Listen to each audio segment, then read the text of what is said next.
Stephen Meyers, thank you for joining us in Book Bites Deep Dive from Spines, where we'll be discussing your book, The Treehouse, the true story of Hollywood the bank robber, as well as the craft of writing, along with your process and approach. You look back on the whole journey you've taken to get to this moment, and it kind of feels like it's hard for you to grasp that you really went through it all.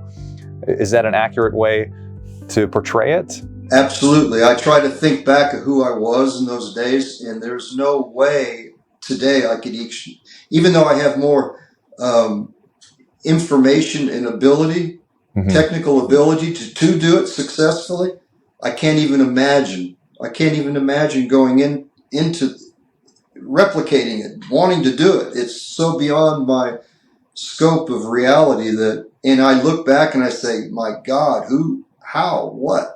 Because I was doing then what I'm doing now. I was a sculptor, I was an artist, I was exhibiting, I was, working commissions, building, and it's no different than what I am now, but there was something inside of me.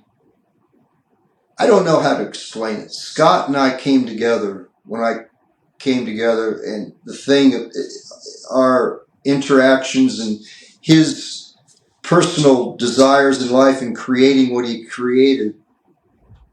To me, it grew because we worked well together and doing projects and construction and so forth.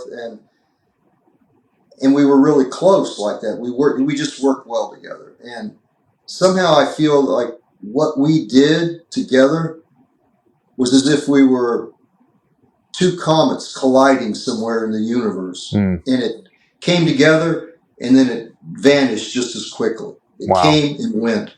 And it was like a firestorm of incredible experiences, 5-year period, 6-year period.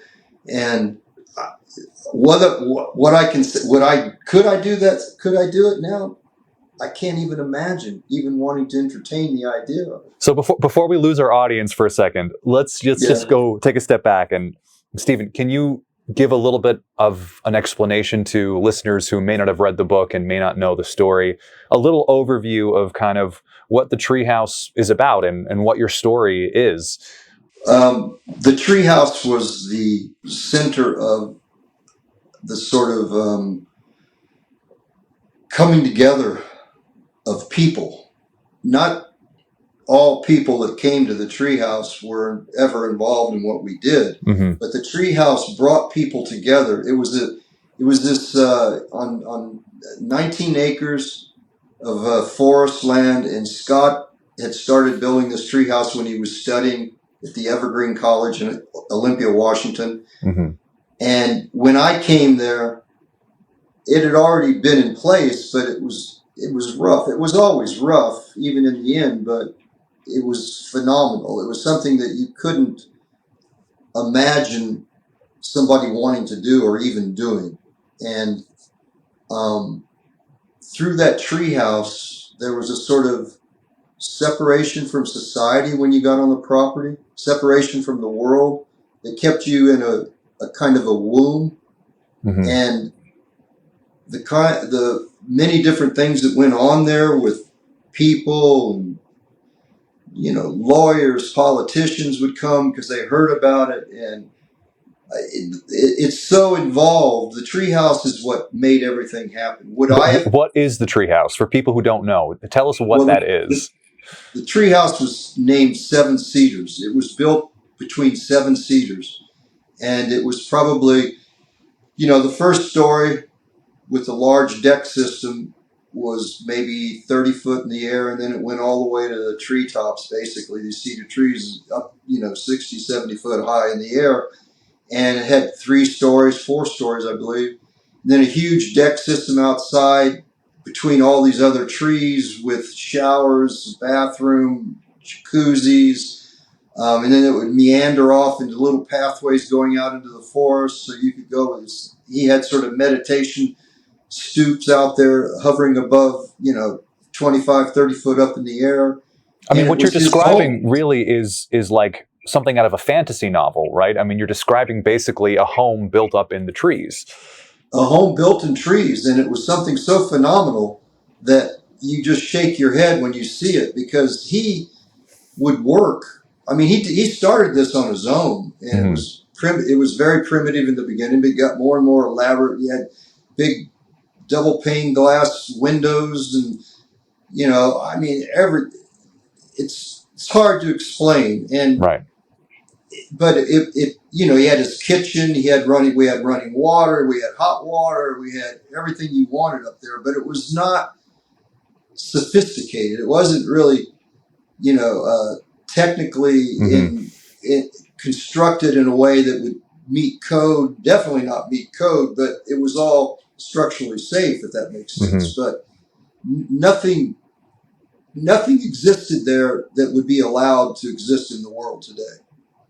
And so how do you get from that, the treehouse, to robbing banks? What's that line? He came to me when I was living in Chicago. We had done work together, bought property and rehabbed and sold and so forth. And one weekend he flew in. He was going to be there for a week.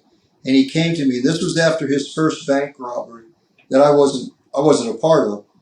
And he came, and in the book, I go in detail of the first time I realized that he was robbing banks. And we had worked together. Understand, we had worked together a number of years before that in different projects, different things. So he's telling us we're in a restaurant when we're talking about this, and I'm just shaking my head. I said, I can't believe it. I can't believe it. Why would you do this? I said, how much money did you get? I can't remember I think it's in the book, but I think maybe $25,000. I said, well, that's ridiculous. Why would you jeopardize yourself? And he kind of laughed and giggled. He said, man, it's the easiest thing you can ever imagine. He says, I got it worked out, but there's a lot of things I got to work out still. And I said, yeah, I mean, it sounds insane. And the story of that robbery was very insane. And I go, I can't understand. I said, I understand why you would want to do it. I don't have to me personally, I don't have a problem, but would I do it on my own? No. Would I instigate? No. But he said, here's what I want. I said, he told me, he says, the biggest problem is when you first enter the bank. You can't have masks on. You can't have, which everybody does. They have whatever, some mask or some, stocking over their face or whatever. Right. He says, what I want you to do is I want you to come and start sculpting prosthetics for me so we can have prosthetic components. Because he got that from, you watch movies and you see that. Mission Impossible, right? Mission Impossible, Mrs. Doubtfire, all that sort of stuff. Yeah. No, he never did pie cream on his face for robbing a bank for Mrs. Doubtfire. No, and he never put, this, what do they call this, mask? The ski mask, stockings, yeah. And the only time he used the mask was the first one, and that was with the accomplice, Mark Biggins, who's also one of the players in the book. And because he didn't have prosthetics made for him, he had him put on a Ronald Reagan mask. And unfortunately, all of these streamers, Netflix, 48 Hours, the director Seth Porges, who did the Netflix series, and all these different people, they say because he had that, what inspired him was the film Point Break. And it's just not the case. It was just quick for him to go get a Ronald Reagan mask for this guy. Right.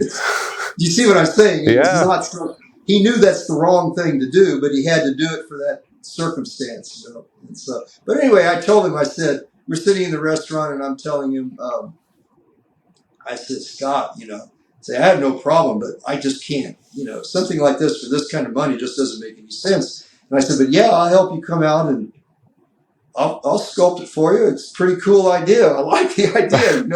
It was interesting. Things like that. So when you agreed to sculpt initially, was there an element of being part of the take, or he was just going to pay you for sculpting, or was it just the thrill? Like, what is that?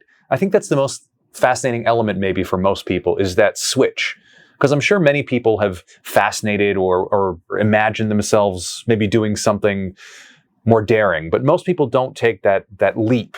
And so for you, what was that moment that caused you to take that step, that leap to say yes? Whereas most people, I imagine, would kind of turn their heads and, order the check and leave. Well, it started off gradually. Like I said, when I moved out from Chicago to his place in Olympia, Mm-hmm. It was also to rebuild his house up front, the cottage he had. And so when I started doing the prosthetic mask for him and we were working on that, then he wanted me to, once I was there and we were working, and he says, listen, here's what I need you to do. And there's no risk or anything, which is true. He just wanted me to run the scanner and the radio that would communicate with him while I was in the bank, and that in no way would, if anything ever fell, if anything went bad, that I was to get out of there. So to me, that was protecting him. Right. And he knew we were close friends. And what happened on that first robbery he did with Biggins and Biggins' girlfriend, Bethany Reese, I think her name was, and those two bungled the whole thing where it almost got them caught. And he couldn't have those kinds of people around him any longer. Yeah. So, and he knew. And anyway, we did that. And for me, everything was technical. It was very highly studied by him, and we practiced. We would go up to Seattle. We would go up and we'd have radio contact where we'd be a mile away, a half a mile away, 3 miles away to make sure what was our criteria of how far and how close we could be. And so it grew more exponentially. It was not only that, it became a point that I would start doing surveillance, and I would start, when I was running scanners, I would go up to Seattle and spend, some days running the scanners, the different frequencies on the different areas of the town, learning the dispatchers' voices, who they were, how they were. So I was always on the periphery, and I was there to make sure he could do what he had to do when he was in the bank without having to worry about the outside. And it gradually grew. And then as far as me getting a take, I was always getting the 50%, no matter what. It was always, that's what it was. I said, I'm not messing around with this, but I have to admit that probably he always wanted to initially go after the vaults, but he didn't have the information enough to feel that he could risk it. And as time went on, one after the other, and the initial banks were such little amounts, he could see my frustration because I didn't want neither myself nor him to get caught on such ridiculous, embarrassing. Sure. It's embarrassing. Right. But you have to understand, there's no school of bank robbery, so you learn as you go. And the mistakes were the best learning, of course, thing that we ever had. That really showed us, this can't take place again. And the successes, you just sort of, it's easy, but the mistakes teach you. So but it grew, and it grew into the end. But I never went into banks, and I told him in the beginning I never would, and there was no need. I said, I'm out here doing this. This is what I do, what I mean? And that's how it grew. It wasn't just one day I said, I want to do that. No, I didn't. It wasn't like that. It was a gradual. When you go into a bank today, do you ever get kind of a weird feeling? No, not at all. I just look around and I see how naive banks are. In Europe, back in the 70s, when I was living in Italy, they used to have a guard outside the bank on the street, right in front of the door with semi-automatic weapons right there, decked out. I mean, you're not going to do in Europe what you can do in America. Some places, and in Scandinavia, it was not like that, but in Italy, it was. And it's just a different mentality. When you go into the banks today, when I go in there, it's just happy day in the neighborhood. These little girly women, and they're nice. And I don't know. It's a very strange, to me, very unprofessional kind of feeling. And I just look at it as so naive and so easy. So, I mean, anybody with any serious intent could take down banks daily. You don't think that cameras and all these other things, or the fact you that use that to your advantage. All of that you use to your advantage. I mean, of course, you have to have some sort of. I mean, and now the prosthetic availability of prosthetics and even masks that can completely camouflage you. So you're are even surprised better than they were then. You're surprised there aren't more bank robberies daily. Because nobody understands. They're force-fed by the government. You got to go in shooting. You got to go in threatening, and you don't. You go in there, you got to have knowledge. You have to do surveillance. You have to know who the tellers are. You have to know who the vault teller is. You have to know the name. You have to find out what their address is at the home. And you say, listen, Jane, when I passed by your house on Taylor Street or whatever, let's just get this over with. It's nice. We want to go home. Everybody wants to go home for dinner tonight. And, Scott, when he was in Hollywood, when he was in the bank, he would just show his pistol, because you have to have theatrics. You can't just say things, you have to show that you're serious. And then he would holster it, and he would guide people very calmly and put them in place. He knew we had the rules. We knew what the rules were. And when you do that, when you show confidence and you use words that are only known in the banking industry, they know that you know something. So if you go in crazy, this is something Scott always said, if you go in crazy, yelling and screaming and waving, and there happens to be a cop in there, or there happens to be a rogue guy, tough guy, which it can happen, confronting you, then what do you do? Right. What do? You don't, in the Hollywood, they shoot them. Right. But you don't, that's not what they're there for. Right. And our philosophy was, if there's a confrontation that's too grave to deal with, we just abort.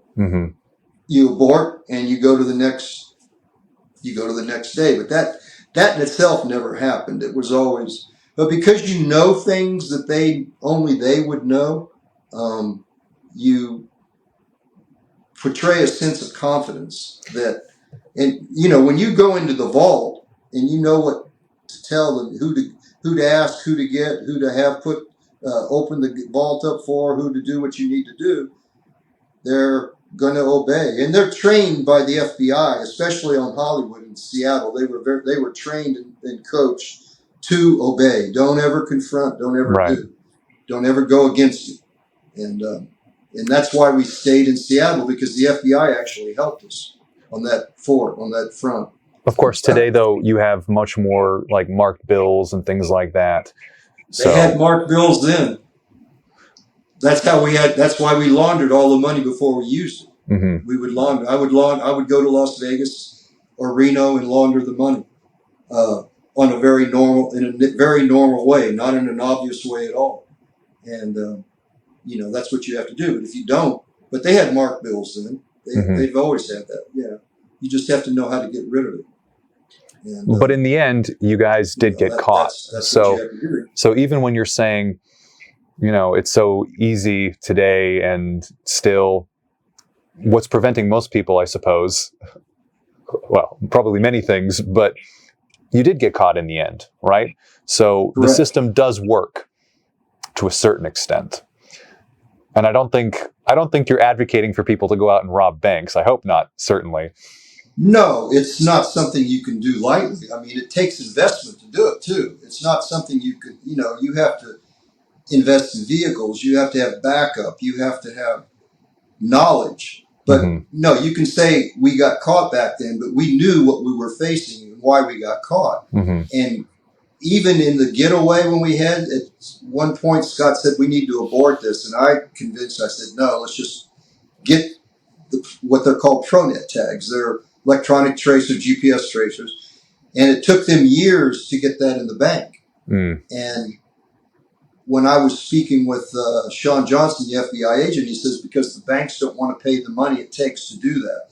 Plus the system that the FBI had to create to orchestrate and coordinate all the different divisions of the Seattle Police, the FBI, the banks.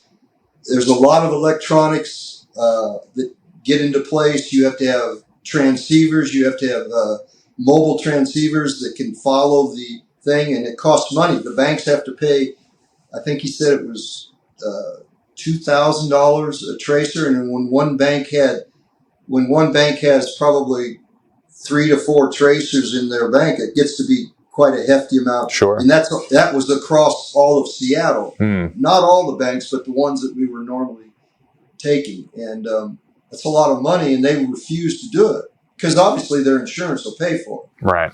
This is not the government paying for it like a bank failure. This is their own private, whatever liability insurance, which bank robberies are included in. So, but no, if I were to do it today, none of that would be present. The only reason that existed is because we forced them to put that in there.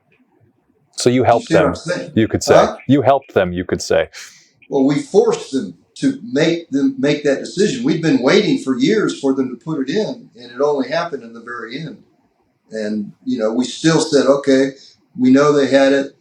And in the book, you see what we did to minimize our risk for those to take place. You see what you'll read how that went down and everything. Right. And but yeah, we could have aborted, and we wouldn't be here now. But we didn't because we'd already we probably spent on that last robbery. Probably spent about maybe $25,000 on vehicles, different things we needed to do, people we needed to pay, and you have to do this like a business. The legwork. If you don't do it like a business, you have to do the legwork. Yeah, you got to do it. You got to have knowledge. I mean, everything you do, everything you buy. If you go buy a piece of clothing, you've got to make sure it's cash. You got to make sure that it's.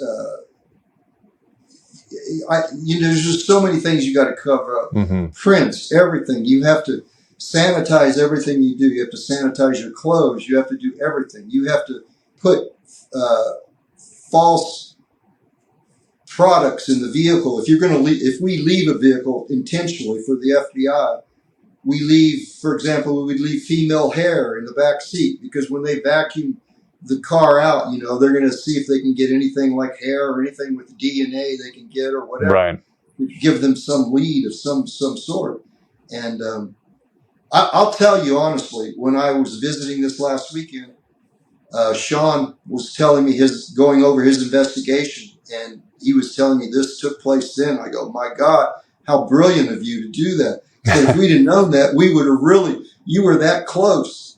There was times he was very close. I mean, he was a brilliant man, and I give him, incredible. And he was very meticulous, scientific about how we did it, what period of time between one and the other, how much money we'd take from one, and how long it took us before we did the next one. And he quantified, well, they're spending this amount every month, right. But he still didn't have the total touch. Do you know what I mean? Yeah, he was close. Yeah, very close. And it was only he. The Seattle police, and this is not a criticism of them, they were easy. Right. I mean, I had their routes, we had their cars, we had their, everything timing done. Mm-hmm. They helped us do what we did. Does that make sense? Yeah. When we knew they would do it. Let's take a break for a second. Okay. All right. And we're back, and I want to talk to you about the strange, maybe to some people, relationship that developed between you and Sean, the FBI agent. This is kind of like a catch me if you can situation, right? Leonardo DiCaprio and Tom Hanks. Absolutely. Absolutely. Well, it started like this. This was probably halfway through our, bank robbing career. And I was living in the front cottage on the property of the Treehouse. And I woke up and you have to understand, every day we would go get this was before internet and all of that. Mm-hmm. So every day we would go get all the newspapers, Seattle, Olympia, any regional newspapers, and looking for bank robberies, looking for anything that the police might say and read and so on and so forth. And I just went up and got a coffee and brought back the newspapers, and I started looking in the newspapers, and there was this full-page article, 2-page article, but a full-page article with Sean Johnson, the investigating FBI agent, and him going in detail over everything. And I go, oh boy, this is it, because we never knew, we had no face of anyone. Mm-hmm. The Seattle police, it didn't matter, but we didn't have a face of the FBI, whom Scott was respectful of and also had a slight fear of. Right. The police, no, but the FBI, yes. And I had this full-page article, and in one of the sections it said the first robbery that they were in, he yelled out the name Mark. And that was, of course, Mark Biggins, the accomplice who was in the bank with him. And Scott had never told me this, and that made me very angry. And so I spread the newspaper out. He was back in the treehouse where he lived back there, and I spread the newspaper out in the foyer of that cottage. And when he walked in, it was spread out there with Sean Johnson's photograph at his office with Hollywood photographs from the banks on the pin board behind his desk. You could see that in the newspaper photograph. Because I was mad, and we got into sort of scuffle, argument. And he said, "Man, what if somebody walked in on this?" I said, "Yeah, you. That's who I wanted to walk in." and at that point, okay, so this is when it was known that he was coined us Hollywood. That was the first time it came out. The Hollywood Bandit. That was the FBI's moniker for us as a group, bank robbers, the Hollywood bank robbers. That's where that came in. And the reason why he chose that, Sean Johnson, is because, the prosthetics and the mask and so on and so forth, which is a very creative, brilliant to us. And I loved it. And, Scott knows that I get in situations that whatever you do, don't ever use that word Hollywood. Don't ever bring it up in any social media. Don't even do it when we're together, because you're going to get into the habit of it. Right. I go, okay, yeah, I get it, And but anyway, from then on, we had a name and we had a face, and through that, there was this kind of cerebral connection we had with this, and we knew we always had. Now we had knowledge that we had to work with them. You couldn't get on FBI frequencies. You couldn't scan them. They have encrypted frequencies. Right. So we couldn't really get into their world. And we had to assume that they were scanning us because they knew we had radios at that point. And, they're on a very common frequency, 400 megahertz something. I don't remember. But, and so we knew that they were going to be listening to us. So whenever we were on the radio, which was minimally, only just to get communication on a very minimal level, get out or, meet you at the depot. But we always spoke in code and never anything. But at that point, maybe about 2 months after that first meeting, he had a person whom I don't know. I know his first name, Kevin, but this was years ago, who was very technologically, astute type guy. And Scott hired him to do surveillance on Sean Johnson, follow him, try to get some smut, try to get something that if we need be it ever, we could blackmail him. Right. Was our idea. Well, this guy spent, I think, 2 or 3 weeks doing this daily, videoing him, following him, just, whatever he did. I never spoke with him. So, it all came through Scott, any of the stories, and he wouldn't tell me everything really, but nothing substantial, nothing really of meaning came about anything, he would follow him home in the mornings and, follow him to work and, see if he would leave from his office. If he left his office, he would follow around, but, nothing ever came of it. But anyway, we had a visceral kind of relationship to the man we never met. Right. And now, when I first met him, when I lay on the street, shot up by the Seattle police, it was first the Seattle police. He was on his way. He was on, it was a very stormy night that night. And he was on the medians of the highway through traffic and so on. This is Thanksgiving Eve.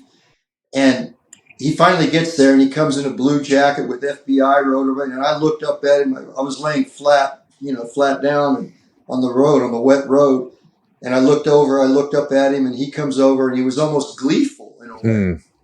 And well, he would be. He got you. Right, in his mind, right? Well, yeah, he got us. But he was definitely upset that we were shot up. Right, that sure. He was. Okay, and Hollywood got away. Scott got away. And here we are. And he's over there and he's asking me these questions and da-da-da. And I'm thinking, while you're shot. Yeah, while I'm shot on the street. I wasn't even Mirandized at that point or anything. And, but at that point, okay, I saw the man, and he was, you have to understand, very nice man. He was a professional gentleman. Under the circumstances, how, you know what I mean? Whereas the cops were just, I mean, the shooter, Mike McGann, the shooter,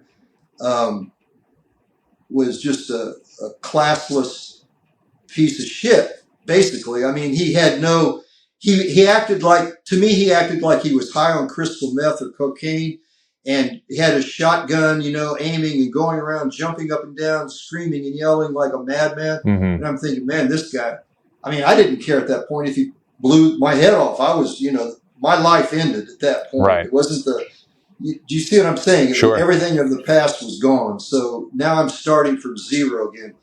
And in my mind, as I lay in the street, in my mind, okay, how do I do this? How do I orchestrate it? What do I do? Everything, all the rules, everything that you did are no longer valid. But here comes Sean, and yeah, it was very kind of a strange encounter. That was the first encounter I had with him. And then, you know, of course, as the legal things went off in the, you know, the negotiations of my legal side and the lawyers and everything, and finally it came to the proffering. That part of the deal was that I would proffer everything I knew about from point A to the very end of what took place. Mm-hmm. And that was orchestrated and directed by Sean Johnson. When it was 5 days in the room, 8 hours a day or something like that. And that's when I sort of really saw the man, and I liked him a lot, but I was protecting myself because, as you see in the book, this is how my book was constructed, is that I used these proffering debriefings Mm-hmm. that would go in and out of time. Sure. And I was using each one going in and out of time. I would be there telling him in the present. He would ask me a question. I say, yeah, I did this. So basically, the way it is when I'm proffering with them, if I knew that they knew something, evidence or something, I would always tell the truth. But when I knew they had no idea of what took place, I would make up stories. I just made up anything that I can for their documentation. And then I would flip out of that and go back in time to the real bank robbery, The real stuff. And in the procedure of, you know, the process leading up to it, telling the truth and Sure. how much money and everything else. So the people would see I'm in debriefing, lying Mm-hmm. here, and then the real thing comes out in the real events. So over time in all these meetings, you developed a relationship with him, obviously, and then eventually when you left prison, that was it. Never saw him again. Never saw him again. And then there was a 48 hours. CBS did 48 hours. He was in it. I never saw him, and it was. But everything he did was sober. Everything he did was truthful. Whereas everything, when that Mike McGann was involved, the shooter, it was a lie. Everything he said is a lie. But I'm trying to get to the moment where you sparked up this kind of friendship that now last week you were having dinner with him, right? So it's over the course of these interviews that he did with you, you built some sort of rapport. And then while you were in prison, did he visit you? Did you continue your conversations? No, or? Never in prison. This only took place 2 months ago, 3 months ago. Our paralegal investigator, she worked for the lawyers that investigating the case and different things. She was working for the law firm in Seattle, and she knew Sean Johnson from that process, and they kept in touch. And Sean Johnson's wife, she and Sean Johnson's wife became close friends. And when I got out a year ago, I contacted her again, and we started speaking, and she was saying how she's very close to Sean Johnson's wife and Sean and da-da-da. And only 2 months ago, after the Netflix thing, I was speaking to this woman, Cindy, and she told me, he's very upset, about how the production went, how they left everything out that was important for him to, bring out. And I said, well, give me her phone number. I'd like to talk to him.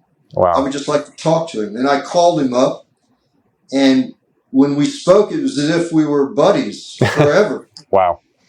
because when we were doing the proffering in the federal courthouse in Seattle during that period when I was in county jail, and we would go into the hallway for a break for the restroom or whatever, and he would make we would have casual little talk because you're facing face to face, the guy that pursued us and the guy that made him pursue us, but it was always cordial. It was always cool. I never had a bad feeling or I just respected the guy. He did it. What he created, he did. It's amazing. And when I called him up a couple months ago, and I told him, that the book got published and and he of course bought the book, and he texted me, called me, and he said, when he was reading things, he said, "I never knew this happened. What is this?" And I said, "Yeah." And they loved. His wife read the book. They both loved the story. They loved the visceral kind of connection. And plus, for him, forensically, he was seeing things finally because I lied. What he had in his portfolios over on this case was a lot of lies, And he said, "I understand. I would do the same thing, Sure. But they couldn't prove it back then. And I was trying to minimize my culpability. I made myself look like a kid that was plucked up off the street to do this kind of thing. You know what I mean? And so I called him and I said, "Well, listen, Sean, if you really want to know, my manuscript that I actually did in prison is probably 3 times the length of the published book." I said, "I'll bring that up to you and you can study it and use it. Because there's so much more in it. There's so many more persons in it that were, peripherally involved." Does that upset you? That, or maybe not upset you? Does that make you happy that not everyone who was involved kind of eventually was brought to justice or came to light? How does that make you feel? No, I'm totally happy with it. I mean, there was no way that I would ever, they were players. The only thing that's upsetting to me is the fake deniability on their part of they would never be legally indicted anyway. Sure. He said, she said, it doesn't matter that, but they don't even want to show association. Do you see what I'm saying? Sure. The only people that show association with Scott are the meaningless people that they put in Netflix. These little girls, hippie girls that had no meaning to anything.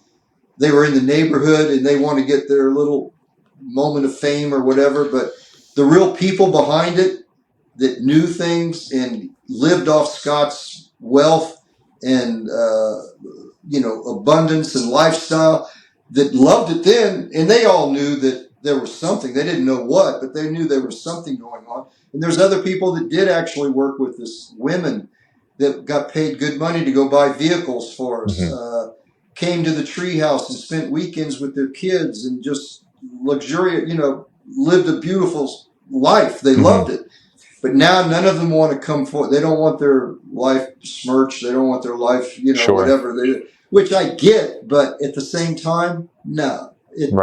Don't play this. If I can show an anecdote. I went out to the Treehouse about 5 years ago. I flew out there, rented a car, because I had 2 sculptures out there that I wanted to bring back that had been sitting there for years. And Scott's original girlfriend still lives there with a man who bought the properties. They're married. I think they're married. I'm not sure. But we were sitting outside. This was in the height of COVID. And we're sitting outside it was the summertime, and we were talking, and, they started going off, especially she started going off on Scott, why he did that. It doesn't make sense. It does this. And on and on and on and on and on and on. And I'm going, and he should never, it's disgusting, it's this and that. And I go, I very calmly said to them both, I said, something? I mean, I get what you're saying, but at the same time, you profited. You liked the lifestyle. You didn't know exactly, but you knew something was not up, because Scott even told you never to talk to the law enforcement ever, without a lawyer. And I said, but the worst part of it is that here we are sitting on his compound that he created. I helped create the Treehouse, this house, all of this. You wouldn't be sitting here if it weren't for Scott. Yeah. You may not like who he was, but if Scott had never been here, this place would be whatever it would be. You wouldn't be talking to me. You wouldn't own this house. None of this would exist. Scott made this happen. He made you feel like you're feeling right now, but you loved it when it was not clear. You loved the money. You loved taking trips to South America, to the different places you went on. So don't act like you're lily white above anything, because you're not. You know what I mean? And the funny thing about it is his ex-girlfriend, she works for the Seafirst Bank in Seattle as security for bank fraud security. Wow. So, she obviously doesn't want her name, associated with Scott. Did you get your statues back, though? That's the main thing. Oh, yeah, I got them back. I got the sculptures back. Yeah, it was not that. But it's just, that's the thing that shames me. And there's other people involved. Now, in the documentary, a man called Alban, who lives in Olympia. Now, we had hired him to do spotter work for us on a robbery, like sit on the corner in his car with a radio. If you see a police cruiser, let us know. That's all he did, and then go home. As soon as I tell him to leave, he would have to leave. No possibility of ever getting. Now, he came in the documentary and told it all. Now, he's a really legit person, and I respect him highly for what he came out and spoke clearly, succinctly, and exactly what took place. Because he and Scott were good friends over many years, but he never involved himself, directly like I did, and like Scott. He was just a peripheral. He got paid $5,000 to sit on a corner for 10 minutes. I feel, Stephen, I feel like there's so much more that we can say, but as we're running out of time now, I just want to end, because we've kind of danced around this topic to some extent with the Netflix documentary and other people not owning up to their involvement or not wanting to be involved. And there's this saying that goes, never let truth get in the way of a good story. What do you feel about that saying? Yeah, I think it's beautiful. I mean, when you bring the truth out, there's more drama than what a fictional writer can create. In my book, this director of Netflix, he had my manuscript, and he used the better parts, all of the animation and all the acting he did was taken from stories out of my book, out of the manuscript. And if they would have, he had a open format to create all kinds of things, all kinds of stories, subplots, humor. None of it came out. Only the obvious kind of, silly stuff. And what do? They do it because somebody tells these people to do it. Yeah. So, I mean, what's going on in these corporations. They do not want people to know that you can do what they do better. It's going to destroy their whole model, their whole persona. They all lie, and they all pretend, and they're actors trying to get what they want because they want to make their dollar, which I get. That's part of the game. Okay, I get it. But I don't like liars, and I don't like people trying to catapult themselves on something that they have no right to catapult themselves on. There's no respect to it. Yeah. And, through the whole process, the two-year process of them filming, I mean, I was filmed days out, 3 different sessions, once in North Carolina, twice in Seattle, and the footage of information they had, and they just did whatever they wanted. Yeah, it was minimal. It was the most meaningless things that I had spoken about throughout the whole process. And then, then they put these girls in, and some news, African-American woman from some news outlet in Seattle. Who are these people? Why? What? With all of the backstory of Scott and all of the profound things he did, none of it came out. It's all this kind of like sensational little bitty tidbit stuff. And, it is what it is. People who don't know, they think, wow, this is something, but it could have been apocalyptic if they had done it right, but they didn't. And Sean Johnson was very upset because they cut him out because of what he was saying. Right. Well, we don't want to get into any legal issues. Yeah. So anyway, Stephen, it's incredible what your story is and how you tell it. And, hopefully those who pick up the book will see that for themselves and not just watch the Netflix documentary. So it's been an absolute pleasure having you. Where can listeners find out more, and is there anything you'd like to plug? I mean, buy the book. Definitely see Netflix, watch it, and then read the book, and then you'll see what I'm speaking about. The book is a voyage. It's a voyage. It's rather long, but it's worth it, and you can take it and absorb it and laugh about it and feel bad about it and so on and so forth. But other than that, what can I say?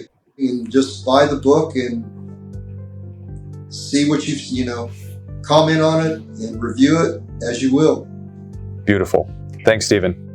And thanks for listening to Book Bites Deep Dive from Spines. I'm Omri Rose, and if you enjoyed the conversation, follow the podcast, leave a review, and share with your friends.